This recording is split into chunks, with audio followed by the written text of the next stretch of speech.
Son las 9:59. Temperatura 8 grados. Esta es Radio Universidad Central, 107.1 FM en el corazón de Santiago. Radio U Central 107.1 FM y radio.ucentral.cl presenta La Política sin Disfraz, un espacio de análisis, entrevistas y opinión sobre el acontecer político chileno e internacional, desde un punto de vista pluralista y académico. Conduce el profesor Cristian Fuentes Vera. Hola, ¿cómo están todos ustedes? Muy buenos días. Acá desde Santiago, un Santiago nublado, un Santiago frío, un Santiago húmedo. Pero estamos comenzando esta jornada desde la radio de la Universidad Central de Chile, recuerden 107.1 en su dial FM, y nos pueden escuchar en todo el mundo y también ver en todo el mundo a través del computador, pero de la radio solamente en la comuna de Santiago, porque esta es una radio, aparte de universitaria, comunal. Bueno, y tal como dice nuestra característica, somos un programa de política, pero desde un punto de vista pluralista y académico. Lo que siempre decimos, tratamos de ver los temas con altura de miras, como académicos que somos, pero una conversación. Es una conversación. Ustedes saben que muchas veces las conversaciones se sube un poquito el tono, a veces nos enojamos un poco, nos apasionamos, pero la idea es terminar yendo a tomarnos un cafecito y seguir conversando como colegas, como decía que somos, ¿no? Nosotros somos profesores de Ciencia Política de la Universidad Central de Chile. Tengo a mi izquierda a Sebastián Rumi, que nuevamente está con nosotros. Hola, Sebastián. Hola, muchas gracias por la invitación. Y a mi derecha está César Igor Rosén de Bustamante, que él es un panelista estable. Sebastián también es estable, pero viene a veces, no viene todos los martes y jueves, a eso nos referimos. César, ¿cómo estás? Bien, yo soy permanente, lo lamento por los auditores que me tienen que aguantar constantemente, pero bueno. Usted lo ha dicho, nosotros no nos hacemos cargo de eso, esa es la responsabilidad de usted. Así es. Entonces, vamos, la dinámica de este programa es que nosotros comentamos temas de la coyuntura, pero tratamos de elevar un poquito la mirada, de elevar un poquito la perspectiva de los temas de la coyuntura. Pero son los temas de la coyuntura los que mandan, obviamente. Y la coyuntura es el plebiscito. Es una coyuntura constitucional, un momento constitucional, como también lo han llamado. Y entonces estamos girando alrededor de eso. En este caso, César Igor nos va a comentar algunos temas bien interesantes que, digamos, que tienen que ver con el gobierno y con el apruebo. Sí, no sé si hablar diciendo las polémicas de la semana, pero por lo menos durante el fin de semana se habló un poco de dos temas que a mi parecer resulta interesante que podamos conversar al menos en este primer bloque. Comenzar diciendo que se ha armado una polémica para algunos más artificial que para otros en torno a lo que se conoce o se ha conocido como las casas del apruebo. ¿A qué se refiere esto? No es que se vayan a abrir diversas sedes del comando del apruebo en distintas regiones, comunas o localidades de nuestro país, sino que la diputada Carol Cariola del Partido Comunista expresó en un programa de televisión que van a dejar un cartelito en las casas que visiten en el que va a decir, cito, esta casa está por el apruebo, y que lo pueden colocar en cada una de sus ventanas.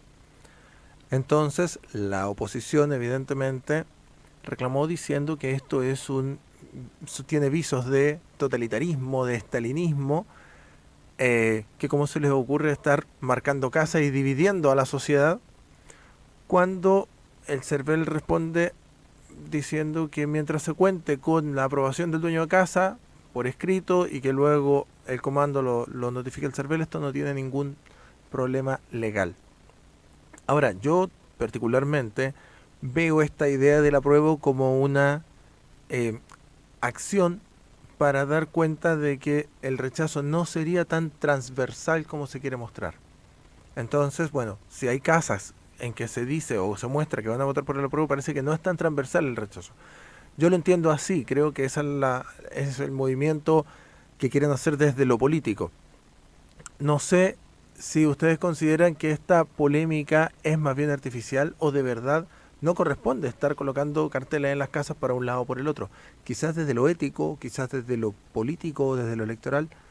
No sé, les quería consultar cuál es su visión al respecto. A ver, mire, esto pasa en todas las elecciones.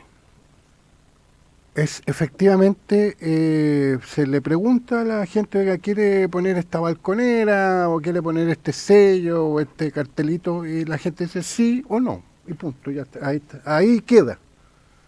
No sé si dicen que no lo hizo en un programa de televisión en el canal 13 que se llama Mesa Central, la diputada Carol Cariola, no dijo marcar la casa. No lo dijo ahí, pero dicen que después en un punto de prensa sí dijo marcar. Entonces, ese habría sido el concepto que no gustó, marcar, es decir, como los nazis marcaban las casas de los judíos, entonces yo creo que eso es bastante exagerado. ¿Ah? Entonces, es como tratar de salir con cualquier cosa a discutir el tema con el apruebo. Yo creo que es una exageración. Y de hecho el CERVEL después salió diciendo que efectivamente esto era algo normal y que simplemente dijo el CERVEL por escrito, una autorización por escrito yo no tengo por qué, si yo quiero poner un letrero del apruebo o del rechazo, no tengo por qué pedir autorización por escrito al CERVEL o hacer una declaración por escrito. Yo creo que aquí también hay una confusión.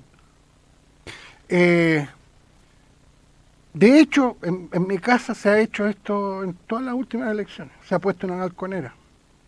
No voy a preguntar por qué candidato. No, tampoco lo voy a responder. Pero nosotros no hemos tenido que hacer firmar ninguna autorización por escrito. Porque es en mi casa. Sí, es que llama la atención. Aquí preguntan también, por ejemplo, bueno, ¿y qué pasa si alguien se niega? ¿Los van a sancionar de alguna forma? ¿Va a haber alguna represalia? No, porque si se niega nomás, pues esto es voluntario.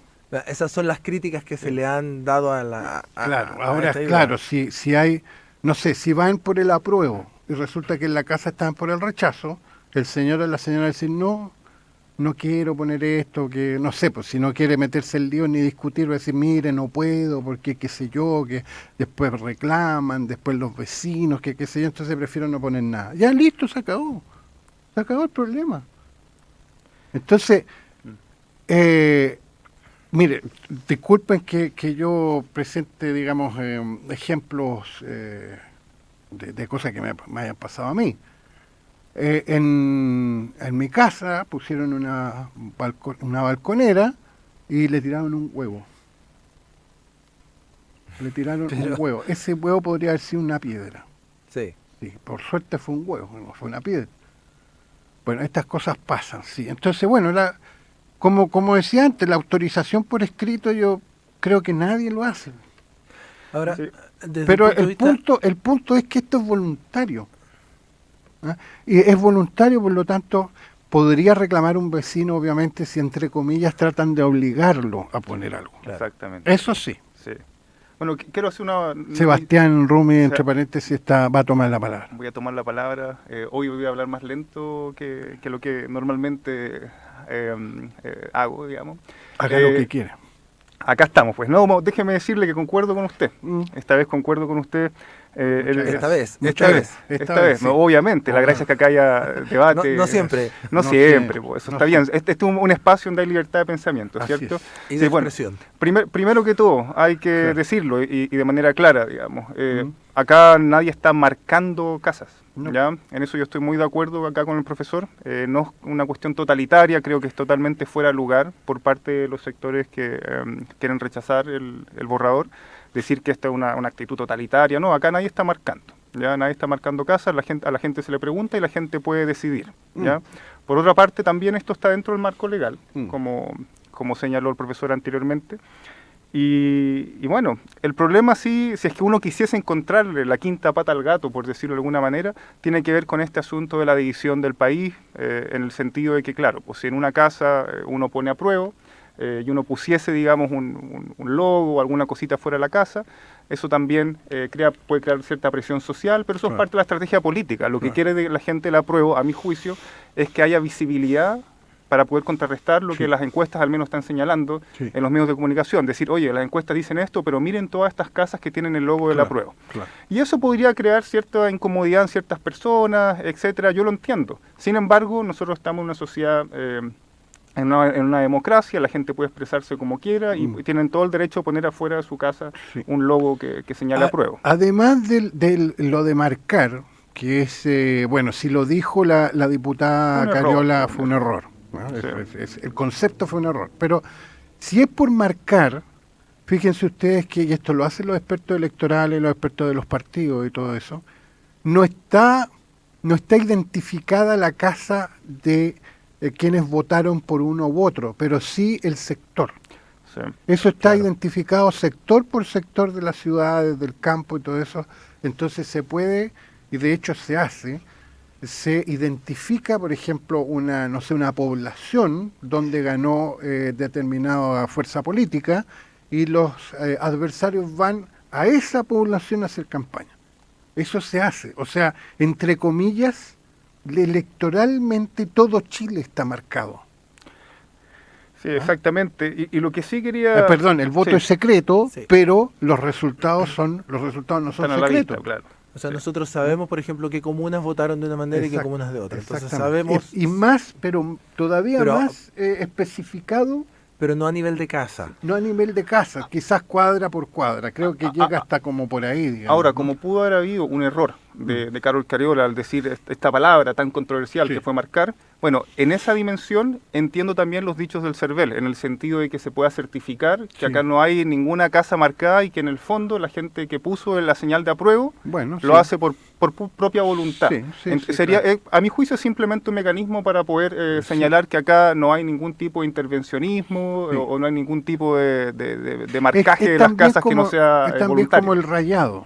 Claro. Eso. El rayado de una casa, si lo autoriza él y la dueña de la casa, no hay problema. Claro. Entonces, incluso eso se hace también en las campañas. Se toca el timbre, se mire, podríamos, usted tiene una pared hermosa, la pandereta. Tiene una pared hermosa, entonces podríamos hacer un dibujito, que sea bonito al menos.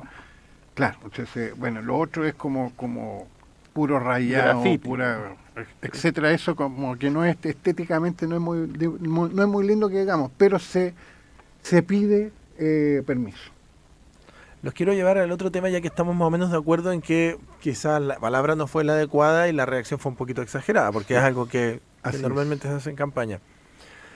El segundo tema que los quería llevar tiene que ver con el rol del presidente. Sale en los medios de comunicación, y lo dice el mismo presidente, que él insta a los partidos del oficialismo a llegar a un acuerdo de reformas previo al plebiscito. O sea, decirle a la ciudadanía qué es lo que vamos a reformar en caso de que gane el apruebo. ¿No está interviniendo mucho el presidente? Buena pregunta. La primera pregunta. Yo agregaría otra pregunta. ¿Es eso posible?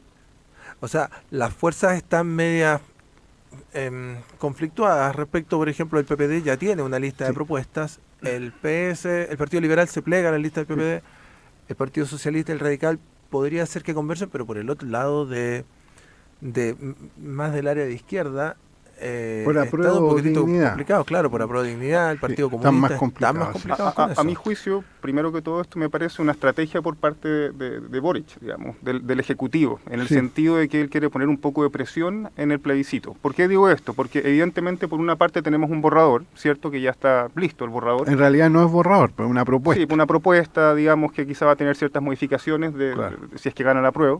Y por otra parte, no tenemos acuerdos entre las fuerzas que son opositoras, que quieren, no sé, rechazar para reformar, o incluso las que quieren aprobar para reformar.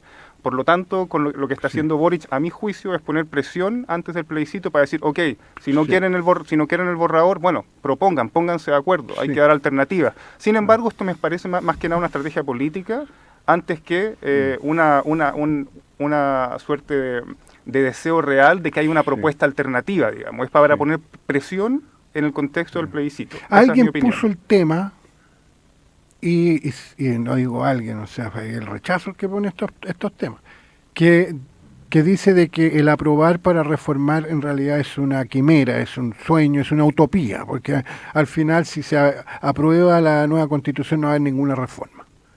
Bueno, ante eso, que eso ya es ganar un punto, Claro.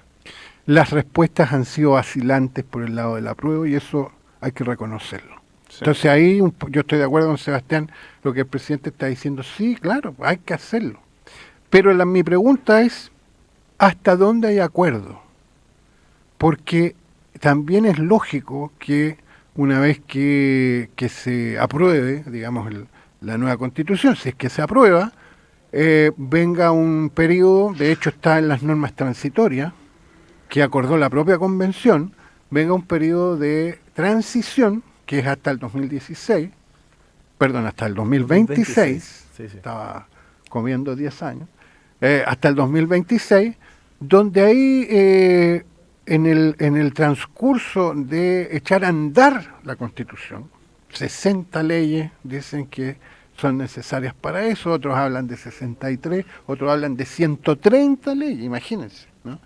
En ese transcurso, en ese devenir, surjan problemas, y a lo mejor reformas también que hacer. Bueno, eso sería como lo lógico, pero desde el punto de vista político, yo creo que las palabras del presidente eran dirigidas, bueno, pónganse de acuerdo y digan sí, vamos a reformar. Ahora, ¿reformar qué? Lo que sea necesario reformar. Ahora, Porque hay algunos que creen, bueno, el tema de la reelección presidencial parece que no le gusta a nadie. Entonces eso sería una reforma bastante sencilla de acordar, incluso hasta sin plebiscito, si se logran los 2/3. Sí. ¿Ah? Pero esa es una especulación. Yo digo porque eso es lo que yo he escuchado. Entonces casi nadie está de acuerdo con la reelección inmediata del presidente. Pero hay otros temas que son mucho más complejos. Entonces, a lo mejor, los que están por el apruebo podrían acordar, y eso sería más sencillo, el que van a permitir, van a impulsar, van a estimular las mejoras, las reformas, qué sé yo. Porque además siempre se producen estas reformas iniciales a las nuevas constituciones. Acordémonos, la del 80, 54 Sí, reformas sí. para empezar. Eso fue para empezar a conversar. El 89, 54 reformas. ¿No? Entonces, bueno, estos textos son así. También la Constitución sudafricana, por ejemplo. Y una consulta, una pregunta Etcétera. para ustedes para saber qué les parece, porque por una parte tenemos la discusión acerca de qué se va a reformar, cuáles son los Sí. quórums necesarios para poder reformar. Hay mucho, no sé, personas que dicen, no, yo no quiero aprobar para reformar porque en el fondo va a ser difícil reformar ciertas áreas Claro. del borrador. Claro. Eso yo lo entiendo desde el punto de vista técnico, pero acá Claro. también hay una cuestión simbólica. Sí. ¿Ya? La gente o cierto porcentaje de la población votó por el apruebo por este borrador, se supone, y es el tema que vamos a tocar después, que es un proceso legítimo, y por lo tanto, ¿no será simbólicamente que aprobar para reformar también significa para el proceso una deslegitimación?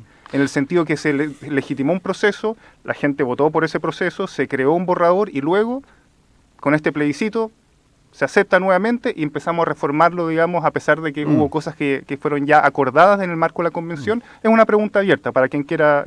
No, yo no usaría el término legitimar o deslegitimar. Pero desde el punto de vista político sí es una señal decir, mire, sabe que este texto tiene problemas, entonces hay que reformar esos problemas. Esa sí es una señal política, pero no es deslegitimar, Ya, creo muy yo. bien. ¿Ah? Dígame, ¿Por allá? César, ¿Alguna por opinión? favor. Uy, a ver, es que no quiero adelantarme a la conversación que tenemos para el otro bloque, pero empezar a hablar sobre lo que es legítimo, lo que no es legítimo y las fuentes de legitimidad. Pero yo creo que es reconocer que el texto es perfectible, no es deslegitimarlo. Muy bien. Así es. Creo que no existe norma perfecta y aunque la hubiera, la norma igual tiene que reformarse con el paso del tiempo porque las sociedades cambian igual. Sí. Por lo tanto, todos los documentos legales tienen que irse adaptando a la realidad social que están regulando. Por lo tanto, si la Constitución establece normas, por decirlo así, que no dicen directa relación con nuestra realidad, evidentemente eso hay que ajustarlo.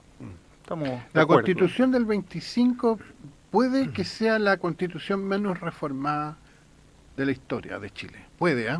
De lo que yo recuerdo, tiene 7 reformas la del 25. Y cuando empezó, no sé si habrá tenido alguna, pero si tuvo más de una, no. Una reforma. Pero hay que recordar que la Constitución del 25 se demoró 7 años en ser aplicada, digamos, in extenso. ¿Por qué? Porque después del 25 vino una dictadura, la de General Ibáñez, y después vino una república socialista, Cortita, sí, en muy 1912 días, efectivamente. Estamos hablando de comienzo de los 30. Sí, el año 31 es la República Socialista. Hasta el 32 que vino la segunda administración de Arturo Alessandri y ahí se consolidó la vigencia de la Constitución del 25. Entonces, bueno, reformas no, o muchas reformas no tuvo, pero tuvo una cantidad de peripecias, digamos, bastante importante. Entonces, pero todo el resto admite reformas, pero por supuesto que admite reformas, si no, eso es parte de la democracia. Entonces, ¿cuál es esta cosa? No, pusieron candados, muchos candados, como si fuera la Constitución del 80, que ese sí que tiene candados. Ahora, aquí quiero hacer una pequeña acotación. Todas las normas tienen que establecer o deberían establecer alguna forma para reformarse, para perfeccionarse, en base a lo que les dije en mi intervención anterior. Y esa norma, por lógica, no debe ser la misma. O sea, el quórum que se pide no debe ser el mismo para todas las normas. No. También es lógico que una ley simple deba reformarse por mayoría simple, quizás de los presentes. Sí. Una ley un poquitito más relevante para el país, a lo mejor por la mayoría absoluta, o de los senadores o diputados en ejercicio, etc. Así es. Eso es lo que cambia. La del 25, por ejemplo, tenía una forma de reforma por mayoría simple de los parlamentarios en ejercicio, no de los presentes, y tenía 2 vueltas, en el sentido de que se aprobaba por la mayoría simple de los parlamentarios en ejercicio y después se iba a una segunda vuelta donde el presidente tenía voz también, o sea, el presidente podía decir, digamos, cuál era su pensamiento al respecto, y después se volvía a votar en Congreso Pleno y ahí pasaba o no la reforma. O sea, esa era una reforma simple, sencilla. Es que tienen que haber mecanismos de reforma un poquito más complejos que los de una ley ordinaria. Por supuesto que sí. Y eso es comprensible, porque estamos hablando de la Constitución, que va a dictaminar en el fondo la forma en la que vamos a organizarnos como sociedad desde el punto de vista político, de la distribución del poder, pero también de nuestros derechos fundamentales. Así es.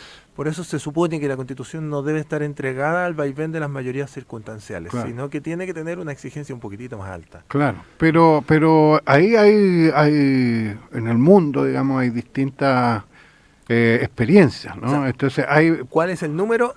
Sí, hay constituciones pétreas, constituciones rígidas, constituciones flexibles, y todo eso es por su capacidad de reforma, ¿no? Entonces, el caso del proyecto de nueva constitución tiene quórum creo, no sé, ustedes por favor, si me equivoco, corríjanme, tiene como 3 quórum. El de mayoría simple, el de 4/7 y el de 2/3. Pero agrega el plebiscito. Entonces, si una norma si una norma de los capítulos que están protegidos, entre comillas, por los 2/3, no llega, una reforma no llega a los 2/3, va a plebiscito. Claro. Entonces, eso es, en vez de ser un candado, es una llave. Porque no se quiere reformar un capítulo. A ver, el capítulo de derechos, por ejemplo, es un capítulo que tiene 2/3 de quórum para su reforma. Pero si no se logran los 2/3, sí se logra un quórum mínimo, pero no los 2/3, va a plebiscito. Claro, en el fondo, como tú dices, es una llave para zafar de ese inconveniente. Es una llave, no es un candado. Yo creo que ahí hay un error de interpretación. Creer de que el plebiscito es un candado. El plebiscito no es un candado. El plebiscito no es un requisito que se sume al anterior, sino que es alternativo al anterior. Es alternativo, claro, pero se dice al revés, porque como les decía, si no se logran los 2/3, se va a plebiscito. Claro.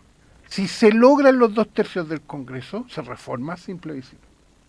Bueno, ese es otro sistema, pues pero hay varios sistemas para reformar las constituciones, pero como tú bien dices, César, las constituciones se reforman, ¿no? Y eso es parte de la democracia. Entonces, pretender de que no va a haber ninguna reforma, a lo menos en los primeros años de vigencia de la nueva constitución, si es que obviamente gana el apruebo, es una pretensión absurda, a mi juicio.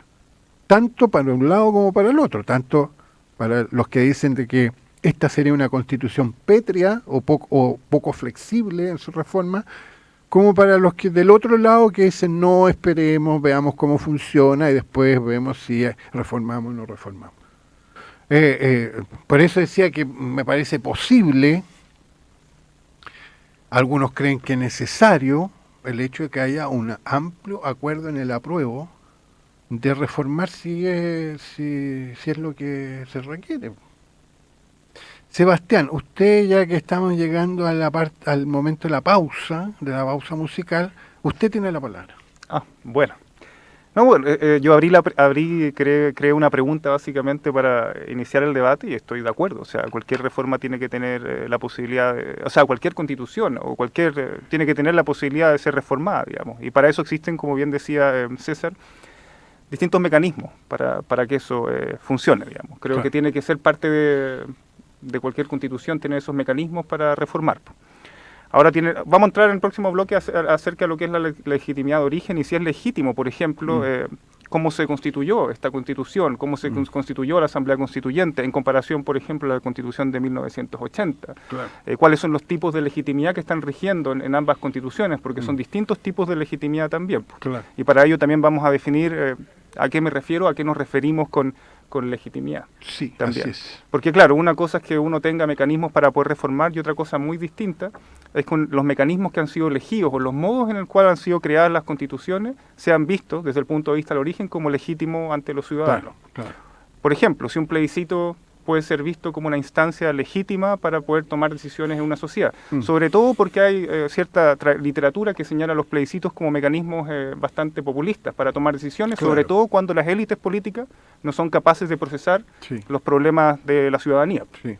Cuando no pueden ponerse de acuerdo, por ejemplo. Yo creo que algo que sí está pasando en Chile es que tenemos una crisis de nuestras élites que han sido incapaces de ponerse de acuerdo, digamos. Y hay un vaciamiento del centro político como pasó en los 60 también. Claro, yo creo que aquí vamos a tener, bueno, esto es la segunda parte del programa, vamos a tener que ser bien cautos en el sentido de, pero de manera positiva, en el sentido de definir los términos, porque se usan mucho estos temas de legitimidad, qué sé yo, y no se sabe muy bien o no se aclara qué es lo que se entiende por. Exactamente. Entonces el tema de la legitimidad tiene una literatura en política, en la filosofía política, en la ciencia política muy amplia y muy antigua, que significa que algo sea legítimo. El tema de los plebiscitos también, incluso se ha hablado de democracias plebiscitarias. Exactamente.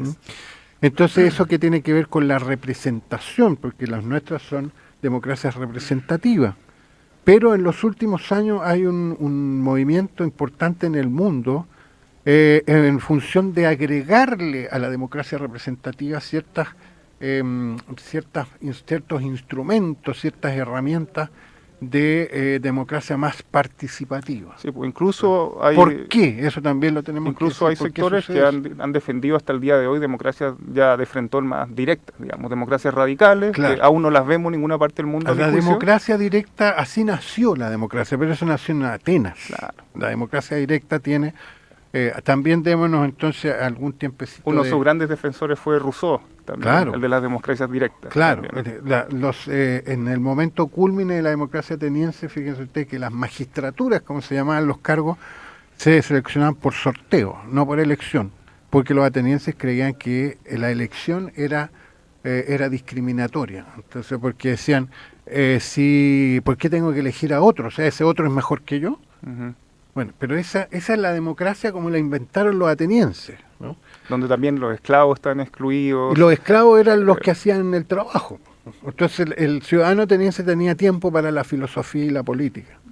Bueno, eso es, pero ese es otro mundo, esa es otra época, etcétera. Bueno, vamos entonces a la pausa musical. Como siempre, nosotros también tratamos de hacer un link con el momento, con la fecha, con la efeméride que corresponde. Entonces, en esta primera pausa vamos a ir a escuchar un tema del que precisamente el 2 de agosto, en una fecha como hoy, pero en 1975, el grupo Eagle graba un disco con el cual le fue muy bien, y de ahí queríamos seleccionar una canción que se llama One of This Night. Así que vamos a escucharla, un clásico, por cierto, y volvemos.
Estamos escuchando La Política sin Disfraz, un espacio de análisis, entrevistas y opinión sobre el acontecer político chileno e internacional, desde un punto de vista pluralista y académico. Aquí estamos de vuelta después de esa hermosa canción, de ese clásico del grupo Eagle. Nosotros aquí tenemos unos amigos que son fanáticos de Hotel California, el grupo Eagle y todo eso, así que esa canción iba dedicada a esos amigos nuestros, ¿no? Y One of This Night. Y vamos al segundo a la segunda parte de este programa, que es un poquito más corta que la primera, y que es un tema grande, es un tema grueso, es un tema con profundidad, digamos, que es el tema de la legitimación de origen en las constituciones. Claro. Sebastián, usted haga una introducción muy, muy, muy cortita y vamos derechamente a la discusión. Sí, esta vez voy a hacer una introducción muy cortita y claro, voy a hacer algunas definiciones más instrumentales para que podamos entendernos de la manera más simple posible. ¿Okay? Ya, vale. Bueno, partamos por qué podemos entender como algo legítimo, qué podemos entender como legitimidad en términos bien generales. Primero que todo tiene que ver con un concepto que enjuicia, digamos, la capacidad de un poder para obtener obediencia, ¿ya? Cuando me refiero a un poder, me refiero a el poder que puede ser ejercido por un sistema político, el poder que está contenido en cierto tipo de legalidad, en ciertos actores, y estos actores básicamente ejercen ese poder por sobre distintas personas, y esas personas deben obedecer, porque consideran que es legítimo ese poder, sin que esa persona que ostenta el poder coercione, digamos, a través de la violencia o la fuerza, ¿ya? En términos más sucintos, tiene que ver básicamente con que algo es legítimo en la medida en que esa regla, ese sistema político, y en este caso una constitución, es aceptada como válida, digamos, por las personas que están bajo su dominio, se podría decir. Respecto a las constituciones, particularmente tendríamos que señalar, porque estamos hablando de la legitimidad de origen de las constituciones, tendríamos que señalar en este respecto por qué el proceso que contuvo, digamos, la creación de este borrador constitucional, si ese proceso no es visto a los ojos de los ciudadanos como algo legítimo, es algo que a lo cual ellos le deban obediencia. Ahí tenemos un problema, obviamente, porque tenemos dividida la sociedad chilena considera que este proceso es ilegítimo, que estuvo mal hecho, no consideran que sea un proceso al cual los seres humanos deban, y los chilenos en este caso, rendir obediencia, cuando tenemos a otro sector de la sociedad que sí le parece que el proceso fue higiénico, limpio, y bueno, merece obediencia. Higiénico desde el punto de vista político, obviamente. Higiénico desde el punto de vista político. No fue tan higiénico, obviamente, desde el punto de vista político tampoco, digamos, pensando en todos los conflictos que hubo al interior. Hay gente que votaba en la ducha, ¿cómo que no fue higiénico? Ya, bueno, cuando me refiero a higiénico, ya está obviamente la idea de estar limpio, así, lavarse con jaboncito, con shampoo, etcétera, pero ahora me refiero a un proceso que siguió los conductos apropiados, que siguió un camino que fue legitimado por todos nosotros, que todos nosotros suscribimos, por ejemplo, a la idea que el plebiscito tenía era un mecanismo adecuado para elegir una constitución. Bueno, en este marco general, yo podría señalar que hay dos tipos de legitimidad fundamentales en el mundo de las ciencias políticas. Hay más, pero estos son los generales. Por una parte está la legitimidad, y lo estábamos hablando hace unos días con César, la legitimidad por expertise, la legitimidad que se otorga a través de quien tiene el conocimiento experto. Esto quiere decir, por ejemplo, una constitución que sea diseñada por expertos va a ser legítima, en tanto que las personas que la diseñan son juristas constitucionalistas, gente especializada, etcétera. Y por otra parte tenemos la legitimidad por representación, ¿ya? Que es, a mi juicio, digamos, el tipo de legitimidad desde el cual ha operado el proceso constituyente, el actual proceso constituyente en Chile. Vale decir que es un proceso que estableció un cierto tipo de constitución que se sustenta en la representación de distintos sectores de la sociedad. Estamos hablando de grupos indígenas, estamos hablando de sectores populares de la sociedad, no solamente expertos, también personas que son comunes y corrientes, que no tienen el entrenamiento jurídico, etcétera. Entonces tendríamos estos dos planos. Lo que quiero hacer ahora básicamente es poder hacer una comparación entre estos tipos de legitimidad, que cada uno de ellos se corresponden a distintas constituciones. En este caso, por una parte, la legitimidad por expertise se relaciona con la Constitución de 1980 y la por representación con el actual proceso constituyente. La Constitución de 1980, no es secreto para nadie, fue hecha en cuatro paredes, por decirlo así, en un régimen dictatorial, donde en el fondo no había democracia, y fue hecha por decirlo así, un grupito de expertos, pues, juristas. Ya conocemos a Guzmán, digamos, a un jurista. Los Chicago Boys también estuvieron involucrados en el proceso, también. Pero la idea que estaba detrás de esa constitución y de la democracia que se gestó en esa constitución para ser implementada, bueno, que fue implementada de facto en los 90, fue una democracia instrumental, una democracia que buscaba crear mecanismos de representación, pero donde últimamente la toma de decisión estaba en manos de los expertos, digamos. La idea de legitimidad de la Constitución de los 80 es una legitimidad donde la toma de decisiones, donde el orden, digamos, de la sociedad está basada en la toma de decisiones de quienes son los técnicos, los especializados, ¿ya? Y lo que las personas pudiesen pensar no valía mucho la pena para la gente que diseñó esta constitución. De hecho, para los Chicago Boys al menos, la gente tenía que votar con los pies. La gente tenía que votar en el mercado. El lugar real donde la gente toma decisiones es en el mercado, pero no en el ámbito del diseño de la constitución de un Estado ni nada por el estilo. Bueno, esa legitimidad que le otorgó, a juicio de ellos, legitimidad de origen al proceso constituyente durante 1980, que es una constitución que no tuvo su origen en una democracia, no es el mismo tipo de legitimidad que está operando en el origen del proceso constituyente actual. Lo que se ha buscado ahora no es sacar de la ecuación a los expertos, pero sí enfocarse en la representación, que esta sea una constitución que represente a la mayoría de los chilenos. En ese sentido, es difícil hacer una comparación de igual a igual entre la Constitución de 1980 y la Constitución actual, porque la legitimidad de origen de ambas se corresponde a lógicas distintas. Una asociada al mundo de los expertos y otra asociada a la representación. No sé qué les parece a ustedes, digamos, esta reflexión. Uy, ahí César. Quiero hacer un contrapunto. Yo no comparto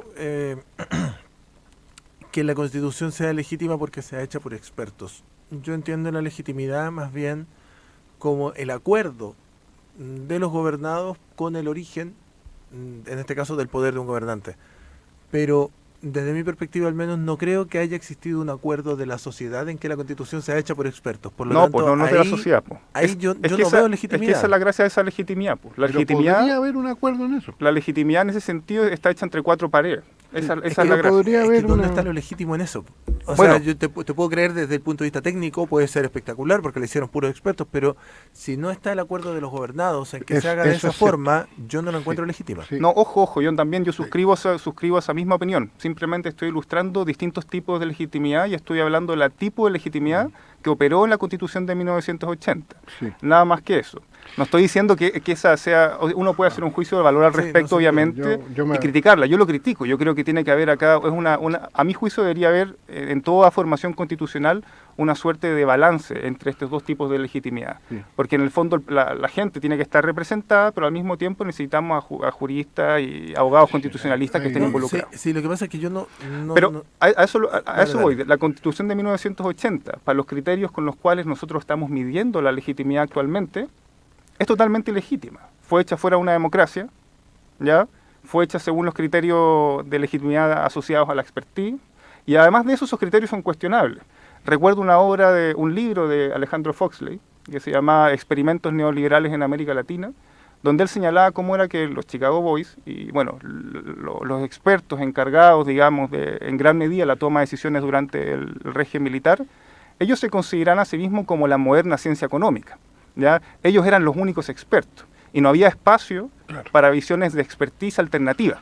Sí. Desde ese punto de vista, obviamente, o sea, acá hay un problema. Ellos legitimaron la Constitución a través de esta idea de la expertise. Nosotros somos los únicos que podemos decidir por encima de los demás ciudadanos. Sin embargo, ellos excluyeron a otros expertos que fueron exiliados al extranjero, etc. Ese tipo de legitimidad, que también primó en la democracia limitada y protegía que durante los 90, etcétera, hasta, digamos, bien entrado, digamos, la transición en la democracia, ya no opera actualmente. ¿Ya? No podemos volver a sus principios. Pero hay un momentito, yo creo que no hay que confundir las cosas. Yo creo que el término de la legitimidad, como bien lo han dicho ustedes, se refiere a que los gobernados acepten lo que está pasando y segundo, participen en lo que está pasando. Entonces, un Congreso, que es el que tiene el poder constituyente derivado, el Congreso puede decidir de que la nueva Constitución la redacte un panel de expertos y va a ser tan legítimo si hay acuerdo en eso como al revés, o como al contrario. Entonces, es legítimo porque los gobernados aceptan eso y participan. Entonces, participan a través de su representante, en este caso el Congreso. Pero hay una legitimidad que es de origen y hay una legitimidad también que es de ejercicio. Entonces, en el origen puede que nadie o muy pocos estuvieran de acuerdo con eso y fue impuesta la Constitución, pero después se legitimó en el ejercicio porque todos los que vinieron después aceptaron esas reglas. Eso es muy buen Incluso punto, las sí. reglas de cambio, las reglas para reformar esa Constitución, que al principio no aceptaban, las usaron, reformaron la Constitución, y esa Constitución se legitimó en el ejercicio de sus atribuciones, sus poderes, etcétera. Entonces, primero no hay que confundir eso. Y después el caso de la Constitución del 80, o sea, el caso de la Constitución del 80 no solo fue dictada por una dictadura, es decir, fue excluida una parte de Chile, la que no estaba de acuerdo con la dictadura, sino que además se ratificó en un plebiscito que no contaba con las reglas mínimas de la democracia. No había registros electorales, etcétera. Entonces, es doblemente legítima, a mi juicio, de origen, Ojo. independiente de que haya sido redactada por expertos Ojo, o por tecnócratas, porque son dos cosas distintas. Sí, Eso es lo que me estoy refiriendo. Ojo con este Ahora tema. después, y con eso termino, después esa Constitución se legitimó. Po. Sí. Ahí sí. Ojo con este tema.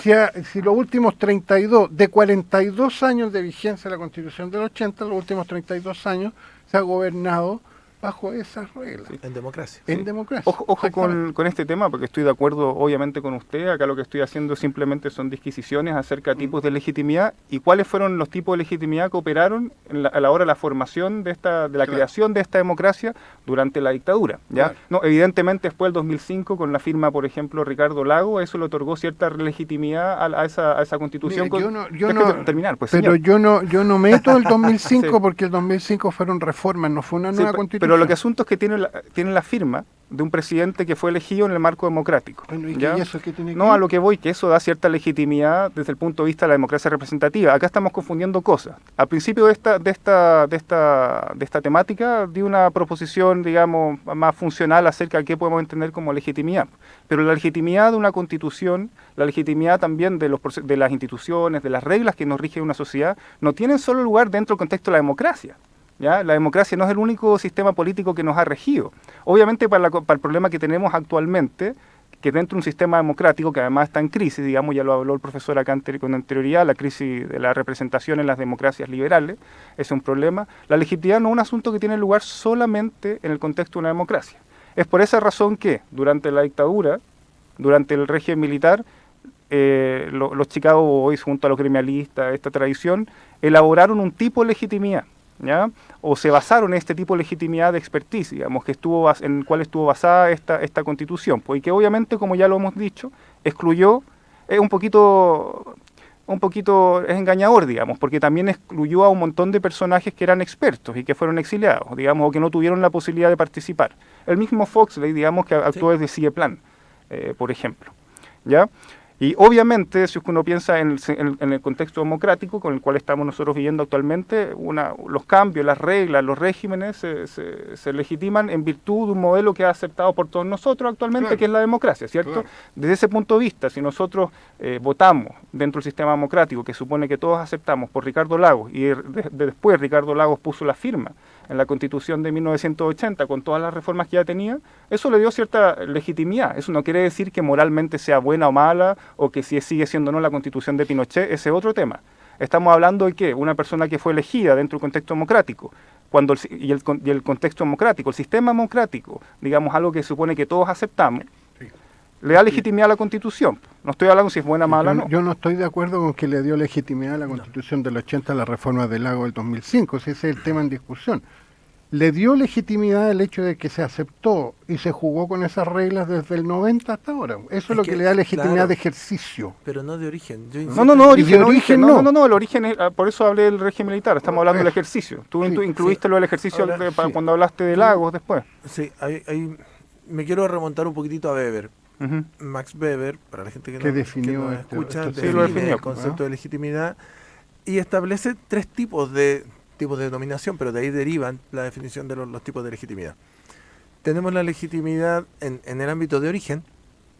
A ver, primero separemos entre legitimidad de origen, que yo gobernado estoy de acuerdo con que esto surja de tal forma, y legitimidad de ejercicio, yo gobernado estoy de acuerdo con esto porque funciona bien y no lo rechazo, sino que ya, convivamos con esto. Y por eso se legitima entonces, como bien decía Cristian, en la Constitución del 80. Que es lo que hizo Lagos. Claro, De nuevo metemos al agua. reafirma la Constitución. Sí, pues, o sea, la De legitimidad nuevo ejercicio, metemos el agua. pero ¿no? pero no limpia la ilegitimidad de origen. No, ese es el No, tema. pero eso es la de ejercicio. La origen ya es una cuestión Pero controversial. antes del agua digamos. estuvimos 15 años con la Constitución y sin las reformas del agua. No, pues ahí no, claro que no. O sea, mira, desde el punto de vista del origen, Está claro. la Constitución de 1980 no es legítima si tú no presta atención Sí, a de la acuerdo. legitimidad por Es que, representación. de acuerdo. No lo es, no De representa acuerdo, a la sí. sociedad chilena. Sí. La legitimidad por expertise, desde esa nomenclatura que no se asocia al procedimiento democrático, desde ese punto sí podría hacerlo, Es pero que- son distintos tipos de legitimidad de origen. Es que distintos ahí, pero no- eso no es lo que yo confundamos a la cuestiono. gente. Eso No, es lo esto que desde yo el punto de vista cuestiono, porque- teórico. No, sí, te entiendo, porque volviendo a Weber, Weber te establece los 3 tipos de legitimidad. Uno es la legitimidad tradicional, que tiene que ver con las monarquías. Yo estoy de acuerdo con que el príncipe pasa a ser rey y el hijo del príncipe sea el nuevo rey, porque la tradición lo dice. La tradición, esa es Así, una fuente. y la gente fue preguntada también. Una fuente de legitimidad. La gente fue preguntada cuando había monarquías absolutas en Europa. No, pero es lo que se fue Sí. legitimando. Después viene la legitimidad carismática. Tenemos una persona que El es tan líder. increíble, un Claro. líder Ya. pragmático que, lo elevamos a gobernante y estamos todos de acuerdo en que gobierne. Tenemos la legitimidad racional o racional legal, en que estamos de acuerdo con que la norma nos rija porque entendemos que la norma Claro. produce cierto beneficio social. Pero yo no veo ninguna de esas 3 en No, elegir pues, un grupo de personas, expertos o no expertos, que Mira. pongan un documento y que además después lo hagan lo hagan legítimo en un plebiscito que, perdóname, el voto para elegir que sí tenía una estrellita al lado del sí. O sea, una cosa que Ojo nuevamente, lo yo que no estoy veo ahí diciendo cuál es el legitimidad de tipo de origen. racionamiento de legitimación que operó Es en la que no, Constitución sí, de que 1980. yo creo que estás mezclando las No cosas. estoy mezclando, pero déjeme explicar por qué. Primero, es el tipo de legitimidad que está operando en los Chicago Boys, digamos. La tecnocracia, ellos son tecnócratas, ¿cierto? Por definición. Esto está descrito en la literatura. Los tecnócratas lo que hacen es legitimar la toma de decisiones políticas a través de la expertise y no a través de la representación. ¿Por qué? La razón que está detrás es la siguiente. Porque en el fondo ellos saben que el mundo de la representación está preso de la lucha por la política, los tecnócratas desconfían de la democracia, también desconfían de la gente que no tenga, digamos, la expertise para tomar las decisiones.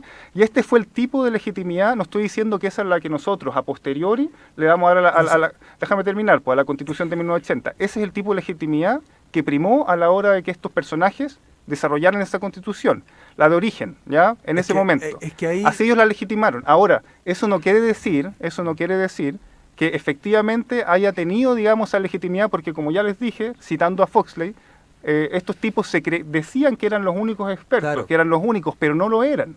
No lo eran, eso lo dije desde el principio. Habían un montón de otros expertos que también podrían haber... Sí, pero es que no basta diseñados. solo con los expertos, Sebastián. No, La legitimidad dentro del es que por concepto la legitimidad requiere el acuerdo de No, los no, gobernados. eso y cuando eso no es consultado... Yo eso creo es que Weber, está- eso yo es creo Weber que ahí, estás está muy bien. confundiendo las cosas, Sebastián, porque efectivamente los Chicago Boys pensaban eso, los tecnócratas piensan eso, creen que lo que ellos saben es lo correcto, entonces esa es la legitimidad.